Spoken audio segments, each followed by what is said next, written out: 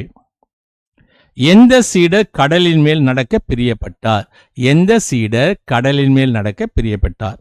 இந்த 5 கேள்விக்கும் பதில் எழுதி மெமரி வர்ஸ் வீடியோ அனுப்பிச்சு பேட்ச் படம் குத்தி வரக்கூடிய 20ஆம் தேதி செவ்வாய்க்கிழமைக்குள்ள 9841250070 அனுப்புங்க. மறந்துடாதீங்க, வரக்கூடிய 20ஆம் தேதி லாஸ்ட் டேட். எனக்கு பர்த்டே வருது, நான் என்ன செய்யணும் அப்படின்னு சொன்னா 25ஆம் தேதி பிப்ரவரி மாசத்துலேருந்து மார்ச் மாசம் 2ஆம் தேதி வரைக்கும் உங்களுக்கு பர்த்டே வந்துச்சுன்னா உங்க அழகான படம், உங்க பேரு, உங்க ஊரு, டேட் ஆஃப் பர்த் அனுப்பிச்சா நாங்க உங்களுக்கு ஹாப்பி பர்த்டே சொல்லுவோம், ஹாப்பி பர்த்டே பாட்டு போடுவோம், ஹாப்பி பர்த்டேக்காக ஜெபம் பண்ணுவோம். என்னைக்குள்ள அனுப்பணும்? 20ஆம் தேதிக்குள்ள அனுப்பணும். எந்த நம்பருக்கு அனுப்பணும்? 9841250070 அனுப்பணும். மறந்துடாதீங்க. ஜெபம் பண்ணலாமா? நல்ல ஆண்டவரே, ஆஸ்வதிக்கூடிய இந்த அருமையான பிள்ளைகளை இந்த நாளிலே அவர்கள் கேட்ட சத்தியத்தின்படி ஆண்டவராக இந்த கிருபையிலே வாழ வளர உதவி செய்யுமா கேட்கிறோம். இந்த பிள்ளைகள் நிமித்தமாக இந்த குடும்பங்கள் ஆஸ்வதிக்கப்படட்டும். எங்களுடைய சந்ததிகளை ஆண்டவராக வழி நடத்தும், பாதுகாப்பே அருளும். துதி, ஸ்தோத்திரம், கன மகிமையை செலுத்துகிறோம். இயேசு கிறிஸ்து நாமத்தில் வேண்டிக் கொள்கிறோம் சுவாமி. ஆமீன். God bless you. கர்த்தர் உன்னை ஆசீர்வதிப்பார்.